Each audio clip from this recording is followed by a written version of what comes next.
എന്ത് തേങ്ങ ഷംസുദ്ദീന്റെ MLA 15 വർഷം പൂർത്തിയാകുമ്പോൾ ചെയ്യും. ഇവിടെ കഴിഞ്ഞ ദിവസം MLA പറയാ കുന്തിപ്പുഴയ്ക്ക് പാലം കെട്ടി. കുന്തിപ്പുഴയ്ക്ക് അരപ്പാലങ്ങൾ കെട്ടിയത്, അരപ്പാല മണ്ണാർക്കാട് MLA കെട്ടിയത് നിങ്ങളെ മനസ്സിലാക്ക്. അരപ്പാലം മുമ്പുണ്ട ബ്രിട്ടീഷുകാരുടെ കാലത്തുള്ളതാണെന്ന്. മണ്ണാർക്കാട് മണ്ഡലത്തിലെ സുപ്രധാനമായ ഈ 2 റോഡുകളുടെ വികസനവുമായി ബന്ധപ്പെട്ട കാര്യത്തിൽ ഷംസുദ്ദീൻ ഒരു ചുക്കും ചെയ്തിട്ടില്ല എന്നതാണ് അടിസ്ഥാനപരമായി ചൂണ്ടിക്കാണിക്കാനുള്ളത്. ഒന്നും നടന്നിട്ടില്ല. അവിടെ ഞങ്ങളുടെ ജനപ്രതിനിധികൾ ഉണ്ടായിരിക്കുന്ന സമയത്ത് കൊണ്ടുവന്നതല്ലാതെ ഒരു കാര്യം നടന്നിട്ടില്ല. എന്താ നടന്നത് പറയുന്നത്? നിങ്ങൾ നടന്ന കാര്യം പറ.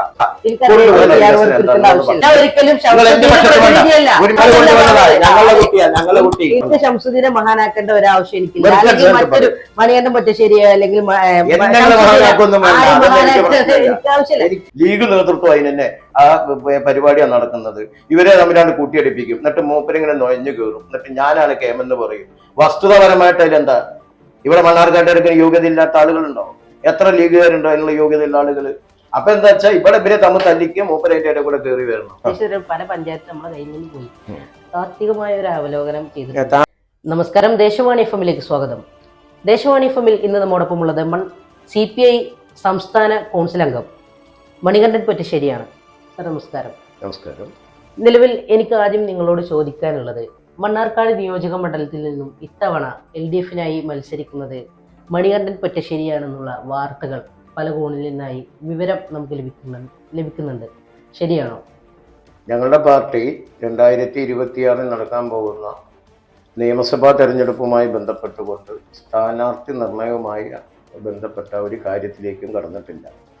ഞങ്ങളുടെ തെരഞ്ഞെടുപ്പിൻ്റെ മുന്നൊരുക്ക പ്രവർത്തനങ്ങളുടെ ഭാഗമാണ്. ഞങ്ങളുടെ പാർട്ടിയെ സംബന്ധിച്ച് സ്ഥാനാർത്ഥി നിർണയം എന്ന് പറയുന്നതിന് ചില നമ്മൾ കാലങ്ങളായി സ്വീകരിച്ച് പോരുന്ന ചില പ്രൊസീഡിങ്സ് ഉണ്ട്. അതിലേറ്റവും പ്രധാനം ഈ മണ്ണാർക്കാട് അസംബ്ലി നിയോജക മണ്ഡലത്തിൻ്റെ പരിധിയിൽ 2 പാർട്ടിയും മണ്ഡലം കമ്മിറ്റികളും അട്ടപ്പാടിയും മണ്ണാർക്കാട് ആ കമ്മിറ്റികൾ ചർച്ച ചെയ്ത് പിന്നീട് ജില്ലാ എക്സിക്യൂട്ടീവും ജില്ലാ കൗൺസിലും ചർച്ച ചെയ്ത് സംസ്ഥാന നേതൃത്വമാണ് ആരായിരിക്കണം സ്ഥാനാർത്ഥി എന്നത് സംബന്ധിച്ച് അന്തിമമായ തീരുമാനം കൈക്കൊള്ളുക. അത്തരമൊരു പ്രൊസീഡിങ്സിലേക്കൊന്നും ഞങ്ങളുടെ പാർട്ടി ഇപ്പോൾ നടന്നിട്ടില്ല. അതൊക്കെ വരുന്ന സമയത്താണ് ആലോചിക്കാൻ പറ്റുന്നത്. ഇപ്പോൾ അതുമായി ബന്ധപ്പെട്ട ഒരു ചർച്ചയും ഔദ്യോഗികമായി ഞങ്ങളുടെ പാർട്ടി ആരംഭിച്ചിട്ടില്ല. നിലവിൽ എങ്ങനെ ഒരു തെരഞ്ഞെടുപ്പ് മുന്നിൽ വരികയാണ്, ഇനി 2 മാസമാണെന്നാണ് മനസ്സിലാക്കുന്നത്. അങ്ങനെ വരുന്ന സമയത്ത് നമുക്കറിയാം മണ്ഡലത്തിൽ നിന്ന് പുറത്തു നിന്ന് ഒരാളെ പരിഗണിക്കാൻ പാർട്ടി അങ്ങനെ എന്തെങ്കിലും തീരുമാനത്തിലെത്താൻ സാധ്യതയുണ്ടോ? അതാ ഞാൻ നേരത്തെ സൂചിപ്പിച്ചു. ഞങ്ങളുടെ പാർട്ടി നിലവിൽ അത്തരമൊരു ഔദ്യോഗികമായോ അനൗദ്യോഗികമായോ ഒരു ചർച്ചയ്ക്കും തുടക്കം കുറിച്ചിട്ടില്ല. മറ്റതൊക്കെ ഊഹാപോഹങ്ങളാണ്. അതിനെ സംബന്ധിച്ച് എനിക്ക് പറയാൻ കഴിയില്ല. നിലവിൽ ഞാൻ പറഞ്ഞതുപോലെ ഞങ്ങളുടെ സംഘടനയ്ക്കകത്ത് നടത്തുന്ന ഒരു ആഭ്യന്തര പ്രക്രിയയുണ്ട്. അതിൻ്റെ അടിസ്ഥാനത്തിലാണ് സ്ഥാനാർത്ഥികൾ നിർണ്ണയിക്കുക. അത്തരം അകത്തുനിന്നോ പുറത്തുനിന്നോ അതൊന്നും ഒരു പ്രശ്നമല്ല. അത്തരം ഒരു ചർച്ചയും ഇപ്പോൾ നിലവിൽ ഞാൻ മനസ്സിലാക്കുന്നത് കൂടുതലായും താങ്കളുടെ പേരാണ് കേട്ടുവരുന്നത് എന്നുള്ളതാണ് എനിക്ക് മനസ്സിലായത്. ഞാൻ വീണ്ടും പറയാൻ ആഗ്രഹിക്കുന്നത്, പാർട്ടി അത്തരം ഒരു ചർച്ച നടത്തിയിട്ടില്ല, ആരംഭം കുറിച്ചിട്ടില്ല. അങ്ങനെ ഒരു സ്ഥാനാർത്ഥി താങ്കളായി വരികയാണെങ്കിൽ മണ്ണാർക്കാട് നിയോജക മണ്ഡലത്തിൽ എന്തെല്ലാം മാറ്റങ്ങൾ വരുത്താനാണ് താങ്കൾ ആഗ്രഹിക്കുന്നത്? ഒന്ന്, ഞാനിതിൽ വ്യക്തിപരമായി കാണുന്ന ഒരു വിഷയമല്ല. ഞങ്ങളുടെ പാർട്ടിയെ സംബന്ധിച്ച് കഴിഞ്ഞ 3 ടേമായിട്ട് നഷ്ടപ്പെട്ടിട്ടുള്ള ഒരു മണ്ഡലമാണ് മണ്ണാർക്കാട്. അതിനു മുമ്പ് CPIയുടെ സ്ഥാനാർത്ഥികൾ വിജയിക്കുകയും പരാജയപ്പെടുകയും ചെയ്തിട്ടുണ്ട്. CPIയുടെ തന്നെ അവസാനം ജോസ് ബേബിയാണ് ഇവിടുന്ന് MLA ആയത്. അദ്ദേഹം പിന്നീട് ഡെപ്യൂട്ടി സ്പീക്കർ കൂടിയായി. അതിനു മുമ്പ് കുമാരേട്ടൻ MLA ആയി. അതിനുമുമ്പ് യൂസഫണ്ണൻ MLA ആയി. കൊങ്ങശ്ശേരിയാണ് ആദ്യത്തെ മണ്ണാർക്കാട്ടെ MLA. അങ്ങനെ ഇടതുപക്ഷം ജയിക്കുകയും പരാജയപ്പെടുകയും ഒക്കെ ചെയ്തിട്ടുള്ളൊരു മണ്ഡലമാണ്. എന്നാൽ കഴിഞ്ഞ 3 ടൈമായിട്ട് ഇടതുപക്ഷ ജനാധിപത്യ മുന്നണിയുടെ ഭാഗമായി മത്സരിക്കുന്ന CPIക്ക് വിജയിക്കാൻ കഴിഞ്ഞിട്ടില്ല.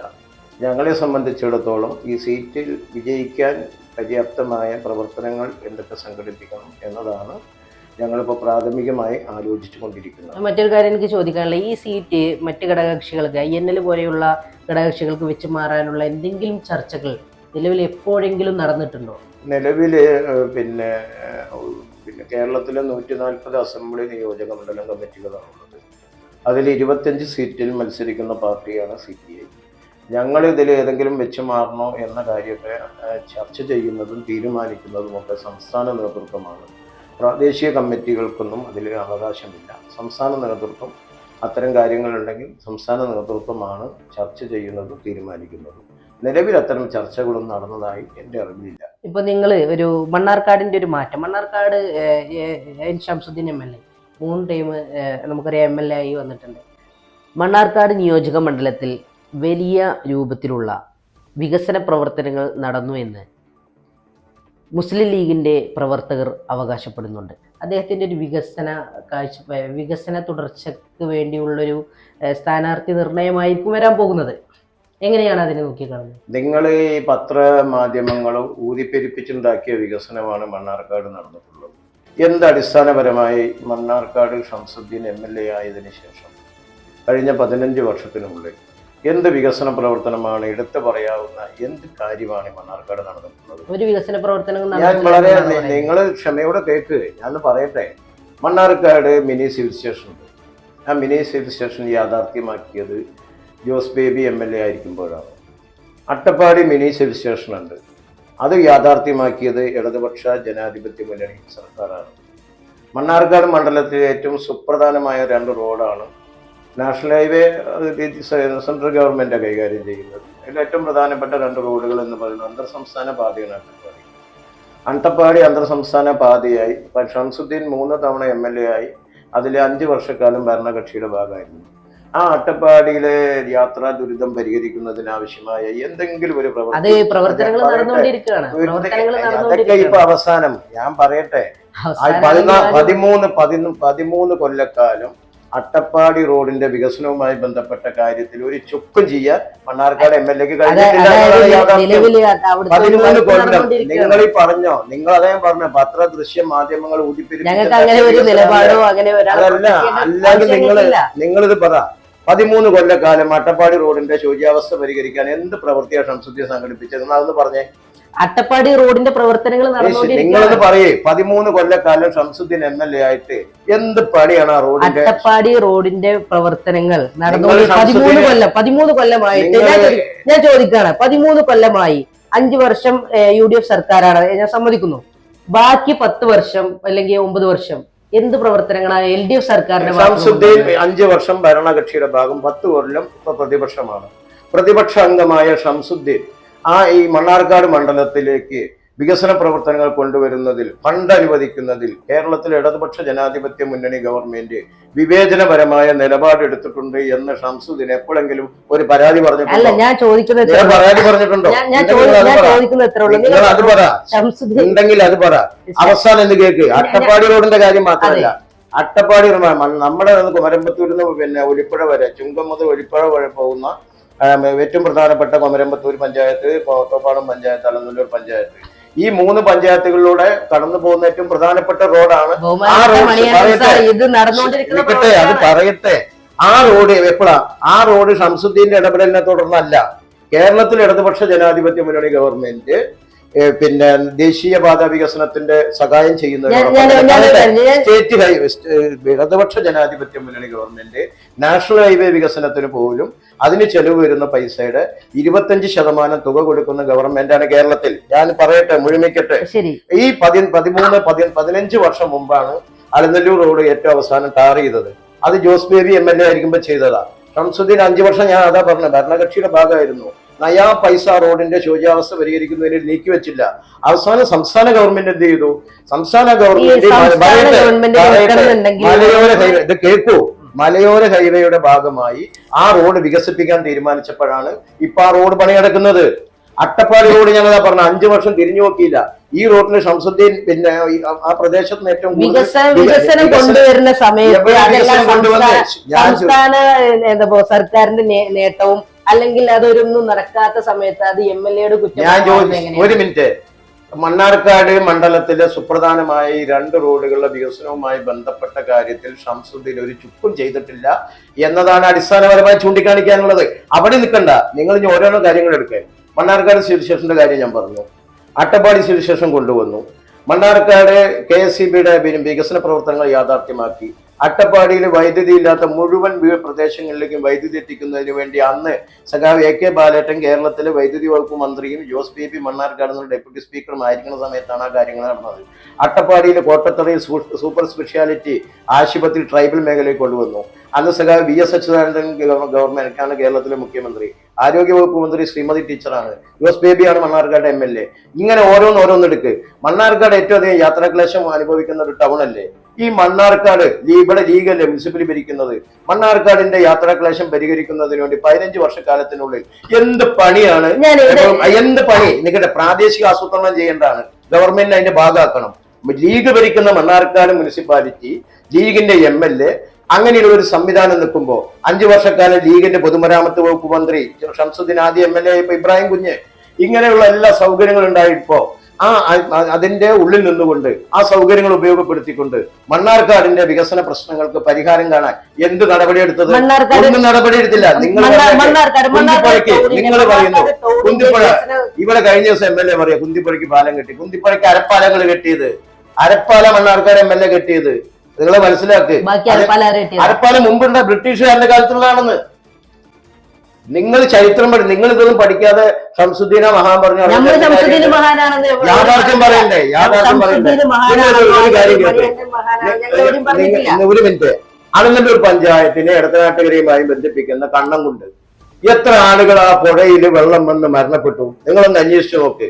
ആ കണ്ണംകുണ്ട് പാലത്തിൽ അവിടെ പാലം കെട്ടും പറഞ്ഞ 7 തവണ ഫ്ലക്സ് ബോർഡ് വെച്ച മഹാനാണ് മണ്ണാർക്കാട് MLA.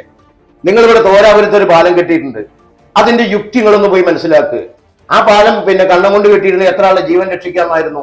തോരാപുരത്ത് ഒരു പാലം കെട്ടി. ആ പാലം എവിടേക്കാ പോണത്? അതിന് തുടർന്നുള്ള വഴികളൊന്ന് കാണിച്ചോണ്ടാ. അട്ടപ്പാടിയിൽ 2 പാലം ഈ 2018 പ്രളയത്തിൽ ഒലിച്ചുപോയി. അങ്ങനെ ഒലിച്ചുപോയെടുത്ത് പുതിയ പാലം നിർമ്മിക്കുന്നതിന് വേണ്ടി അനുവദിക്കപ്പെട്ട ഫണ്ടാണ് ഏതെങ്കിലും സ്വകാര്യ വ്യക്തികളുടെ അവരുടെ ഭൂമാഫിയയുടെ താല്പര്യങ്ങൾക്ക് വേണ്ടിയിട്ട് ആ ഫണ്ട് ഒരു ആവശ്യമില്ലാത്ത സ്ഥലത്ത് കൊണ്ട് വെച്ചത്.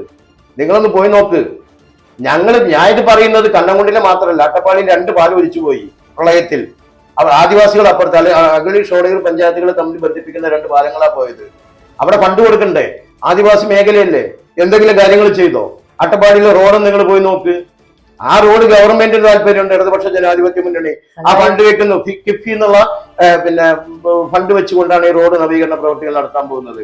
അപ്പൊ കിഫ്ബി തന്നെ മോശ പറഞ്ഞ് നടക്കുന്ന ആളാ. അതിന് കിഫ്ബിക്കെതിരായി പ്രസംഗിച്ച ആളാ ഷംസുദ്ദീൻ. അതിന് അദ്ദേഹം മറുപടി പറഞ്ഞിട്ടുണ്ട്. അതായത് ഈ കിഫ്ബി എന്ന് പറയുന്ന സംവിധാനം സർക്കാർ കൊണ്ടെന്ന് വിചാരിച്ച് നമുക്ക് അതിന് എടുക്കാതിരിക്കാൻ പറ്റില്ലല്ലോ. നമുക്ക് ഞാൻ ചോദിക്കണേ, കിഫ്ബി എന്ന് പറയുന്ന ഫണ്ടിങ് ഏജൻസി അല്ലെങ്കിൽ ബജറ്റിനപ്പുറത്തും പുതിയൊരു ഏജൻസിയെ കണ്ടെത്തി. ഇത് സെൻട്രൽ ഗവൺമെന്റ് ചെയ്യുന്നില്ലേ? National highway authority, NH authority. ആ നാഷണൽ ഹൈവേ അതോറിറ്റി ബജറ്റിനപ്പുറമുള്ള ഒരു കാര്യമാണ്. ആ ഏജൻസി മുഖാന്തരമാണ് രാജ്യത്തെ ദേശീയപാതകളുടെ വികസനം മൊത്തം നടപ്പാക്കുന്നത്. അതിലൊന്നും ഒരു എതിർപ്പും. ലീഗിന് പാർലമെന്റ് മെമ്പർമാരില്ലേ? ലീഗിന് രാജ്യസഭയിലും ലോകസഭയിലും അംഗങ്ങളില്ലേ?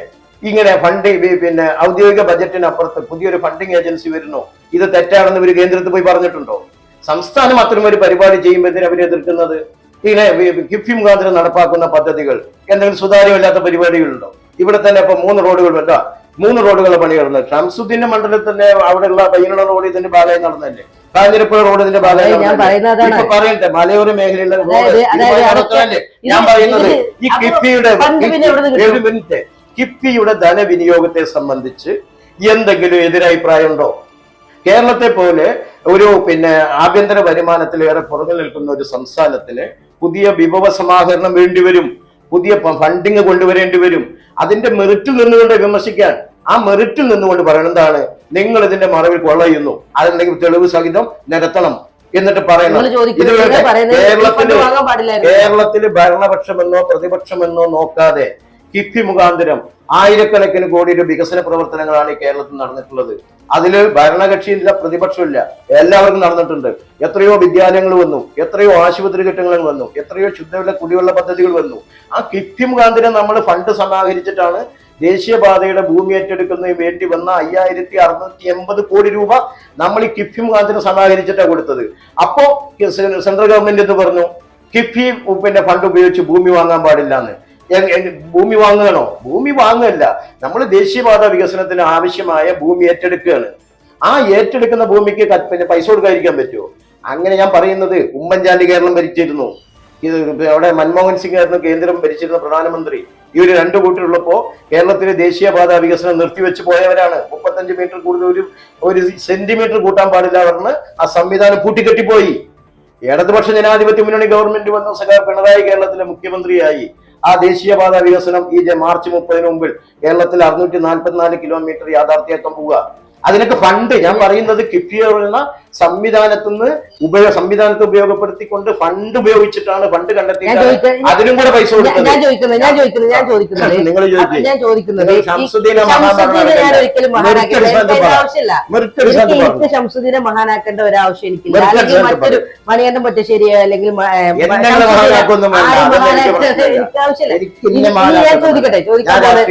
അതെ, മണ്ണാർക്കാട് നിയോജക മണ്ഡലത്തിൽ നിങ്ങൾ പറയുന്നത് യാതൊരു വിധത്തിലുള്ള നടന്ന കാര്യം പറ. ഞാൻ ചോദിക്കാൻ നടന്നിട്ടില്ല. ഷംസുദ്ദീൻ 15 കൊല്ലം വരെ മണ്ണാർക്കാട് MLA ഞാൻ ചോദിക്കട്ടെ, അതിന്റെങ്കിലും വികസന പ്രവർത്തനം നടത്തിയോ? എന്തെങ്കിലും പുതിയ സംവിധാനം കൊണ്ടുവന്നോ? ഒരു പാലം വേണം പറഞ്ഞ എത്ര കാലമായി ആളുകൾ ആവശ്യപ്പെടാൻ തുടങ്ങിയിട്ട് എന്താ നടക്കാത്തത്? മണ്ണാർക്കാടിന്റെ സ്ഥിരം ബൈപ്പാസ്, ഈ ഗതാഗത കുരുക്കുന്ന ഒരു മോചനം കിട്ടാൻ ബൈപ്പാസ് വേണം പറഞ്ഞു.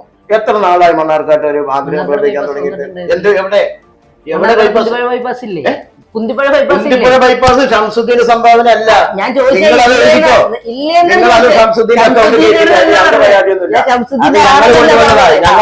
ഞങ്ങളുടെ കുട്ടി നിങ്ങളിങ്ങനെ കുറെ വികസന വകുപ്പിനെ നടപ്പാക്കിയെന്ന് പറയാന്ന് വെച്ചാൽ ഇവിടെ എന്ത് വികസന വകുപ്പില? മണ്ണാർക്കാട് താലൂക്കിൽ നിങ്ങൾ എല്ലാം അറിയില്ല, അട്ടപ്പാടി ഉൾപ്പെടെയുള്ള ഈ പ്രദേശങ്ങൾ മുഴുവൻ. അട്ടപ്പാടി ഞങ്ങള് കഴിഞ്ഞ ഗവൺമെന്റ് കാലത്ത് ഈ ചന്ദ്രശേഖരൻ മിനിസ്റ്ററാണെന്ന് റവന്യൂ വകുപ്പ് മന്ത്രി. അട്ടപ്പാടിയിൽ പുതിയ താലൂക്ക് കൊടുന്നില്ലേ ഞങ്ങള്? മണ്ണാർക്കാട് UDF MLA ഉണ്ടാകുമ്പോൾ UDF ഭരിക്കുമ്പോൾ മണ്ണാർക്കാട് ഉണ്ടായിരുന്ന പട്ട LT ഓഫീസ് നിർത്തലാക്കി. ഞങ്ങളെ ഓഫീസ് കൊണ്ടുവന്നില്ലേ? അട്ടപ്പാടിയിൽ മാത്രമായിട്ട് ഞങ്ങള് അട്ടപ്പാടി റേഷനിങ് സംവിധാനം കാര്യക്ഷമമാക്കണം, സിവിൽ സപ്ലൈസിൽ ഓഫീസ് അവിടെ കൊണ്ടുവരാൻ തീരുമാനിച്ചു. അട്ടപ്പാടി ഞങ്ങൾ കൊണ്ടുവന്നല്ലോ. അട്ടപ്പാടിയിൽ എല്ലാവർക്കും വൈദ്യുതി കൊടുത്തില്ലേ?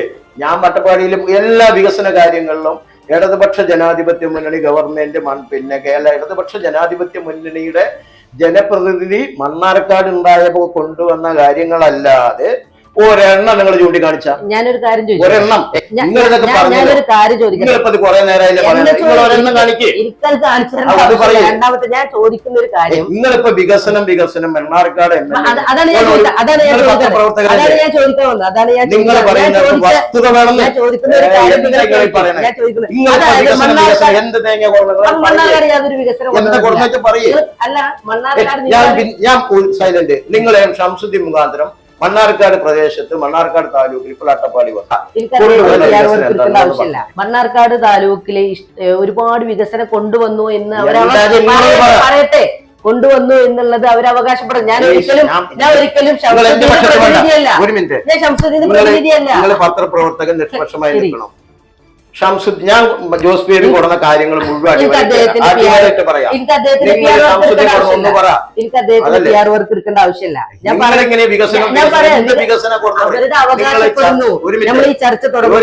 നിങ്ങൾ ചർച്ചയ്ക്ക് തുടക്കം കുറിച്ചപ്പോൾ നിങ്ങൾ പറഞ്ഞത് UDF പ്രത്യേകിച്ച് മണ്ണാർക്കാട് MLA വലിയ വികസന പ്രവർത്തനം മണ്ണാർക്കാട് കൊണ്ടുവന്നു എന്ന് അവകാശപ്പെടുന്നു. ആ അവകാശം 100% പൊള്ളയാണ്.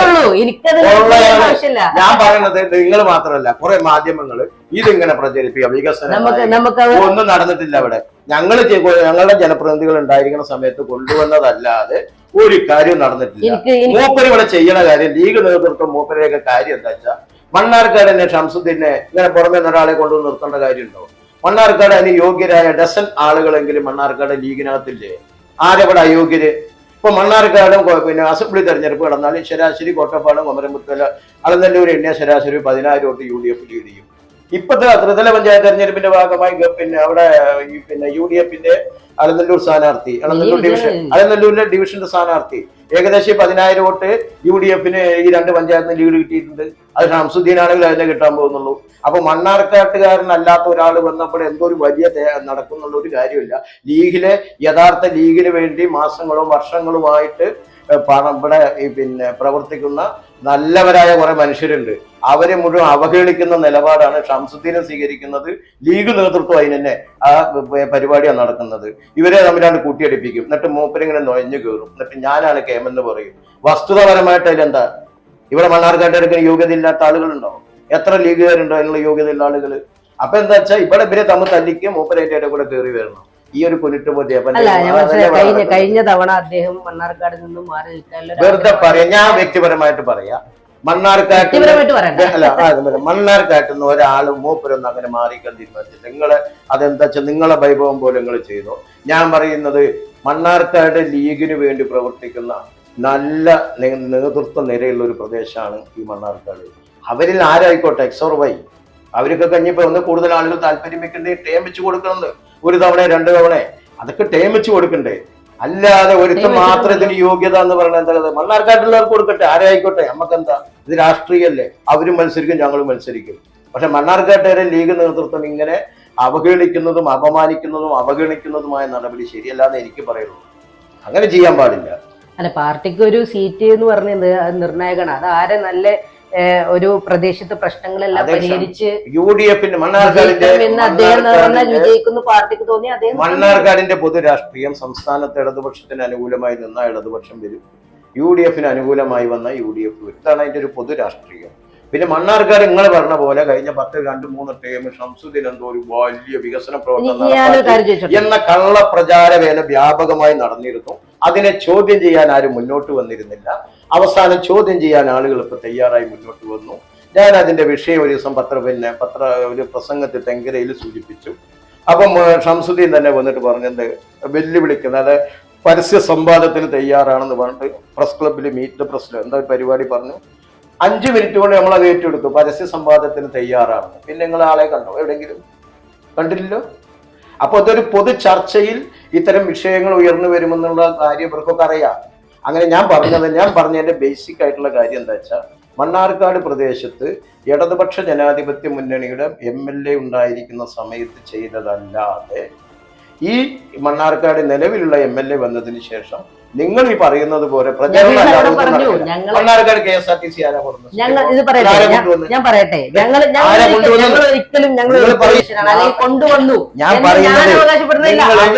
നിങ്ങൾ ഈ MLA PR വർക്ക് നിർത്തിയിട്ട് എനിക്ക് അദ്ദേഹത്തിന്റെ PR വർക്ക് എടുക്കേണ്ട ഒരു കാര്യമല്ല. സത്യസന്ധമായിട്ട് ഞങ്ങൾക്ക് MLA PR വർക്ക് എടുക്കേണ്ട ഒരാവശ്യം ഞങ്ങൾക്കില്ല. ഞാനൊരു കാര്യം പറയട്ടെ, ഇപ്പൊ നിങ്ങൾ പറഞ്ഞ കാര്യങ്ങളൊക്കെ എന്താ കൊണ്ടുവന്ന സംഭവങ്ങൾ, ഇപ്പോ അട്ടപ്പാടി റോഡാണെങ്കിലും അലനല്ലൂർ റോഡാണെങ്കിലും ഷംസുദ്ദീന്റെ MLA 15 വർഷം പൂർത്തിയാകുമ്പോൾ ഞാനൊരു കാര്യം പറഞ്ഞോട്ടെ. അതായത് ഇപ്പൊ വികസനം കൊണ്ടുവന്നതെല്ലാം ഈ കേരള സർക്കാരിന്റെ ഒരു നേട്ടവും ഇവിടെ നടക്കാതെ പോയതെല്ലാം ഷംസുദ്ദീന്റെ ഒരു ഞാൻ പറയുന്നത് അങ്ങനെയാണെങ്കിൽ രണ്ട് കാര്യങ്ങളാണ് പറഞ്ഞത്. ഒന്ന്, അട്ടപ്പാടിയിലേക്കുള്ള ഒരേ ഒരു സഞ്ചാരപാത എന്ന് പറയുന്ന നിലവിലെ റോഡാണ്. ഒരു പുതിയ റോഡ് സംവിധാനം വേണമെന്ന് അട്ടപ്പാടിക്കാർ നിരന്തരം ആവശ്യപ്പെടാറുണ്ട്. അതിനെന്തെങ്കിലും നടന്നോ? ഇല്ല. ഷംസുദ്ദീൻ പിന്നെ നിലവിൽ 5 വർഷം 10 വർഷം പിന്നെ പ്രതിപക്ഷം, ഓക്കെ, പ്രതിപക്ഷത്തിരിക്കുമ്പോഴും എൻ്റെ മണ്ഡലത്തെ അവഗണിക്കുന്നുള്ള പരാതിയൊന്നും ഷംസുദ്ദീൻ എവിടെയും ഉന്നയിച്ചിട്ടില്ല കേട്ടോ. നിങ്ങളുണ്ടെങ്കിൽ പറഞ്ഞു, അല്ലെങ്കിൽ വീഡിയോ ക്ലിപ്പ് ഉണ്ടെങ്കിൽ കാണിക്കുക. അപ്പൊ അവഗണിച്ചില്ല എന്ന് പറഞ്ഞാൽ കേന്ദ്ര സർക്കാർ കേരളത്തോട് കാണിക്കുന്ന സാമ്പത്തിക വിഹിതം അനുവദിക്കുന്ന കാര്യത്തിൽ കാണിക്കുന്ന ചിറ്റമ്മ നയം, ഫെഡറൽ തത്വങ്ങളുടെ ലംഘനമൊന്നും കേരളത്തിലെ 140 അസംബ്ലി നിയോജക മണ്ഡലങ്ങൾ കാണിക്കാറില്ല. എല്ലാ MLA മാർക്കും 7 കോടി രൂപ പ്രതിവർഷം തനത് വികസന ഫണ്ടായിട്ട് നമ്മൾ കൊടുക്കാറുണ്ട്. പിന്നെ പൊതുമരാമത്ത് റോഡുകളൊക്കെ ഗവൺമെന്റ് നേരിട്ടാണ് കൈകാര്യം ചെയ്യുന്നത്. അങ്ങനെ കേരളത്തിന്റെ പൊതുവായ ഒരു വികസനത്തിൽ മണ്ണാർക്കാടിനെ ഒപ്പം എത്താൻ പറ്റിയോ? എന്തുകൊണ്ടൊപ്പം എത്താൻ പറ്റിയില്ല? നിങ്ങൾ അവകാശപ്പെടുന്ന ഷംസുദ്ദീൻ നിങ്ങൾ അവകാശപ്പെടുന്നത് പോലെ നിങ്ങൾ നിഷ്പക്ഷനാണെങ്കിൽ, എന്റെ ആർഗ്യുമെന്റ് ഇത്രയേ ഉള്ളൂ, നിങ്ങൾ നിഷ്പക്ഷനാണെന്ന് ഞാൻ വിശ്വസിക്കുന്നു. മണ്ണാർക്കാട് നിങ്ങളിപ്പോ വലിയ വികസനം കൊണ്ടുവന്നെന്ന് പറയുന്ന ആള് ചെയ്ത കാര്യം എന്ന് പറഞ്ഞു. അത് ഞാൻ പറയണേ, എനിക്ക് അദ്ദേഹത്തിന്റെ PR വർക്ക് എടുക്കേണ്ട ആവശ്യമില്ല. നിങ്ങളെ ഉൾപ്പെടെ പലരും ചെയ്യുന്നുണ്ട്. എനിക്ക് അദ്ദേഹം മനസ്സിലാക്കേണ്ടത് ഇപ്പൊ കഴിഞ്ഞ ഏപ്രിലാണ് ഇവിടെ പിന്നെ ലോക്സഭാ തെരഞ്ഞെടുപ്പ് നടന്നത്. ആ ലോക്സഭാ തെരഞ്ഞെടുപ്പ് നടന്നപ്പോൾ 32,000 വോട്ടിനായിരുന്നു ഇടതുപക്ഷ 32,000 ശിഷ്ടം, 100 ശിഷ്ട വോട്ട് ഞങ്ങൾ പുറകിലായിരുന്നു. ഇപ്പൊ രാജ്യം മുഴുവൻ നമുക്കെതിരാണ്, കേരളത്തിലെ ഇടതുപക്ഷ ജനാധിപത്യ മുന്നണി ഗവൺമെന്റിനെതിരാണെന്ന് പറയുക, അങ്ങനെ വോട്ടിംഗ് പാറ്റേൺ വന്നു എന്നൊക്കെയാണ് പ്രചരിപ്പിക്കപ്പെടുന്നത്. അങ്ങനെ 32,000 വോട്ട് അധികമുണ്ടായിരുന്ന UDF ഇപ്പൊ 13,000-ലേക്ക് താണു. കാണൂ ഇങ്ങനെ എതിരായിട്ടും. മണ്ണാർക്കാട് 30 വർഷമായി ലീഗ് UDF മംഗലപുത്തൂർ പഞ്ചായത്ത് ഭരിക്കുന്നത് ഞങ്ങളുടെ കയ്യിലായില്ലേ. ഞങ്ങൾ കഴിഞ്ഞെല്ലാം തെങ്കരനെ ഭരിച്ചിരുന്നു. അത് നിലനിർത്തിയല്ലോ ഞങ്ങൾ. കോട്ടോപ്പാടത്തും അലനല്ലൂരും പിന്നെ പ്രതീക്ഷിച്ചത്ര മുന്നോട്ട് പോകാൻ കഴിഞ്ഞില്ല. അതിന് ചില പ്രാദേശികമായ മറ്റു കാര്യങ്ങൾ അതൊക്കെ ഞങ്ങൾ പരിശോധിച്ചു. ഷംസുദ്ദീന് ഞാൻ പറയട്ടെ, ഈ ഒരു 3 ടീമായി ഇവിടെ മത്സരിക്കുന്നു. ഈ കഴിഞ്ഞ 3 ടീമും മത്സരിച്ച് ഒന്നും ചെയ്തില്ല എന്ന് പറയുമ്പോൾ കഴിഞ്ഞ 2 തവണ മത്സരിച്ച് ഒന്നും ചെയ്തില്ല എന്നുള്ളത് നിങ്ങൾ പറയുന്നുണ്ട് ഇപ്പോ. അല്ല ഞാൻ തോൽപ്പിക്കാൻ ജനങ്ങള് അല്ല. അതെ, ഒരു മിനിറ്റ്. നിങ്ങൾ പറഞ്ഞത് പറയട്ടെ. കഴിഞ്ഞ 2 ടേമില് ഷംസുദ്ദീൻ MLA ആയിരിക്കുമ്പോഴും ഇവിടെ ഈ നിങ്ങൾ ഈ പറഞ്ഞ പോലെ മാധ്യമങ്ങൾ ഊതിപ്പെരിപ്പിക്കുന്ന വികസനം ഞാൻ പറയട്ടെ. ഈ ഊതിപ്പെരിപ്പിക്കുന്ന വികസനത്തിന് ഒരു മിനിറ്റ്. ഈ ഊതിപ്പെരിപ്പിക്കുന്ന വികസനത്തിന്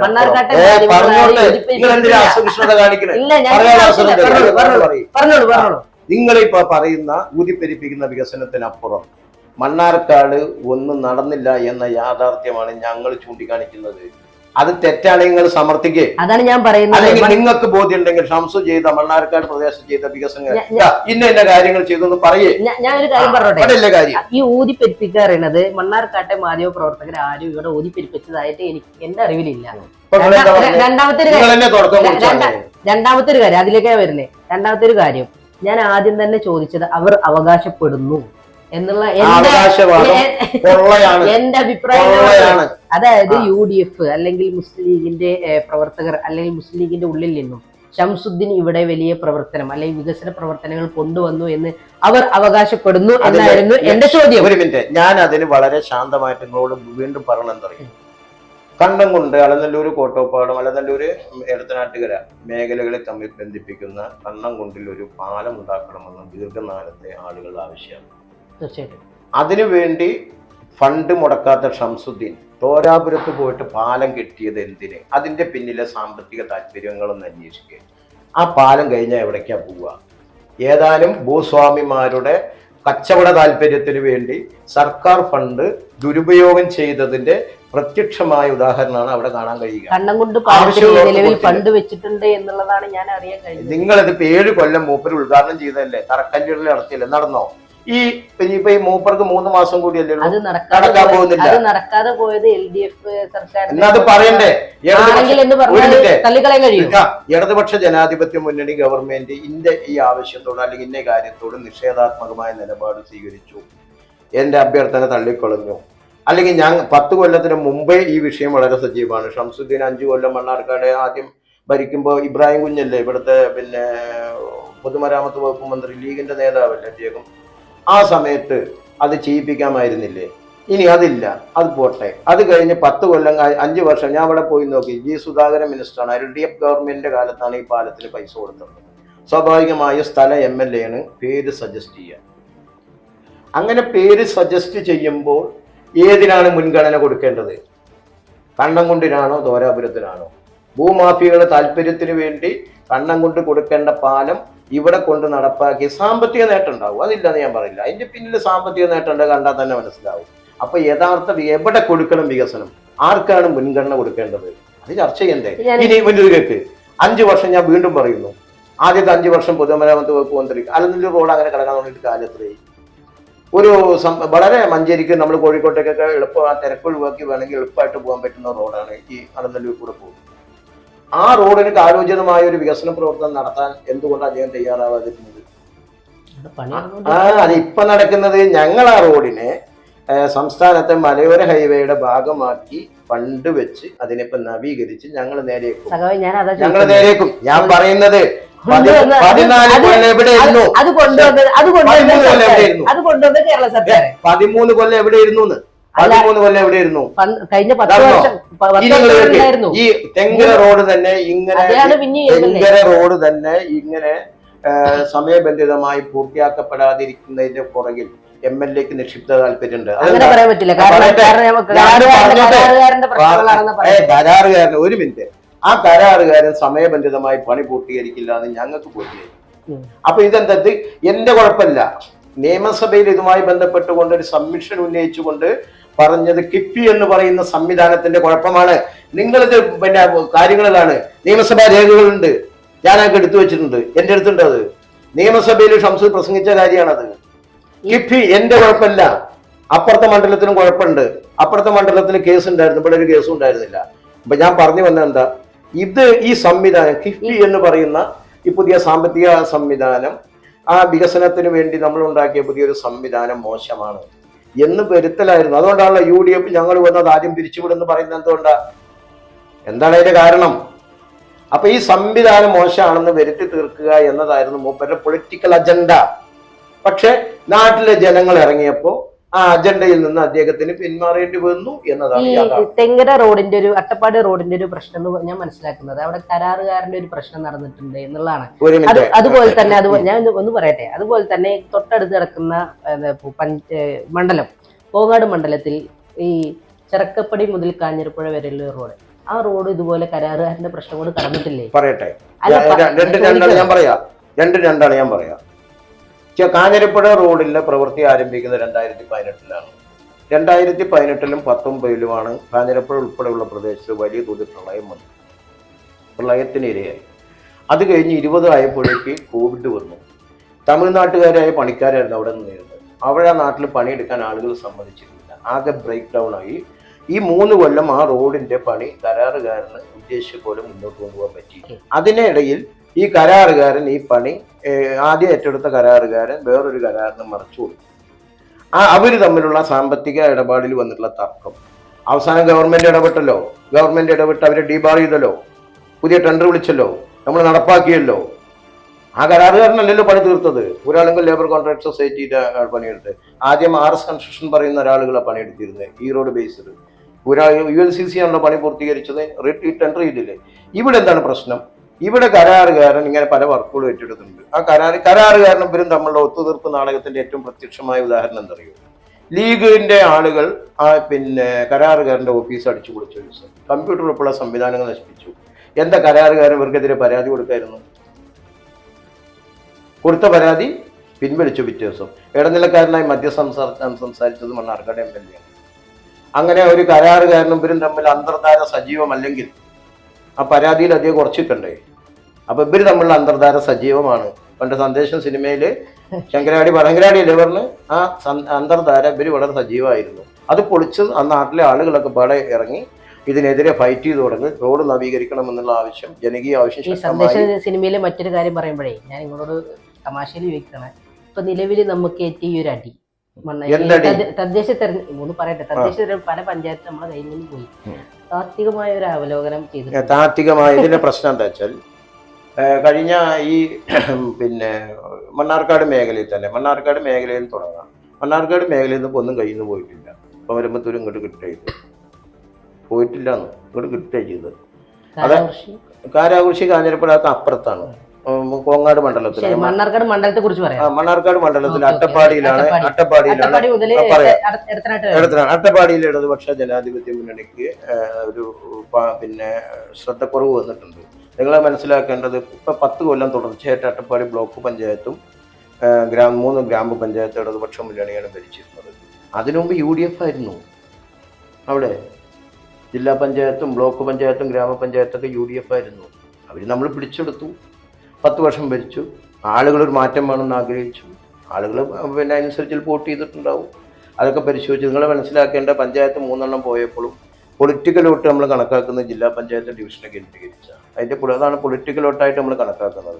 ജില്ലാ പഞ്ചായത്തിൽ ഇടതുപക്ഷ ജനാധിപത്യ മുന്നണി അട്ടപ്പാടി ജയിച്ചത്, BN ലത്തീഫ് അല്ലേ ജയിച്ചത്. അപ്പൊ അതിനർത്ഥം എന്താ?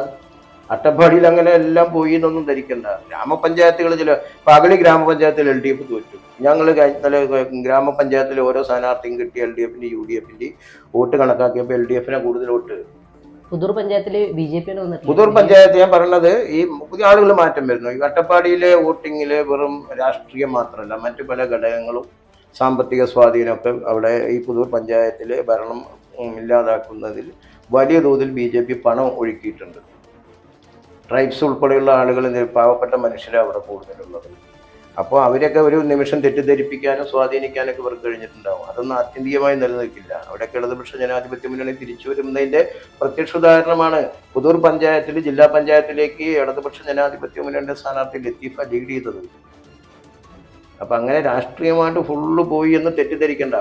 നിങ്ങളിപ്പോൾ കേരളത്തിൽ 2024 ലോക്സഭാ തെരഞ്ഞെടുപ്പ് നടന്ന് റിസൾട്ട് വന്നപ്പോൾ 19 സീറ്റിലാണ് ഇടതുപക്ഷ മുന്നണി ലീഡ് ചെയ്തത്. 100-ലേറെ സീറ്റുകളിൽ UDF ലീഡ് ചെയ്തു, 120-നടുത്ത് ലീഡ് ചെയ്തു. അപ്പോൾ മാധ്യമങ്ങളൊക്കെ എഴുതി കേരളത്തിൽ ഇടതുപക്ഷ ജനാധിപത്യ മുന്നണി ഭരണം അസ്തമിച്ചു. അത് പറയട്ടെ, ഇപ്പോൾ ത്രിതല പഞ്ചായത്ത് നടന്നപ്പോൾ കേരളത്തിൽ 14 ജില്ലാ പഞ്ചായത്താണ്. 7 LDF, 7 UDF, അത്രേ ഉള്ളൂ. രാഷ്ട്രീയ ബലാബലത്തിൽ തിരുവനന്തപുരം, കൊല്ലം, ആലപ്പുഴ, തൃശ്ശൂർ, പാലക്കാട്, കണ്ണൂർ, കാസർഗോഡ് 7 ജില്ലകളിൽ LDF ഇല്ലേ മുന്നിൽ. 7 ജില്ലാ പഞ്ചായത്ത് ഭരിക്കുന്നത് പിന്നെ ഇടതുപക്ഷ ജനാധിപത്യ മുന്നണിയാണ്. ഇപ്പോൾ ഏതാണ്ട് ഞങ്ങൾ കഴിഞ്ഞ ദിവസം അതിൻ്റെ കണക്കുകൾ പരിശോധിച്ചപ്പോൾ 60-63 സീറ്റുകളിൽ ഇടതുപക്ഷ മുന്നണി ലീഡ് നിയമസഭയിൽ മുന്നിൽ വന്നു. ഈ പാലക്കാട് ജില്ലയിൽ ഉൾപ്പെടെ മുന്നിൽ വന്നു.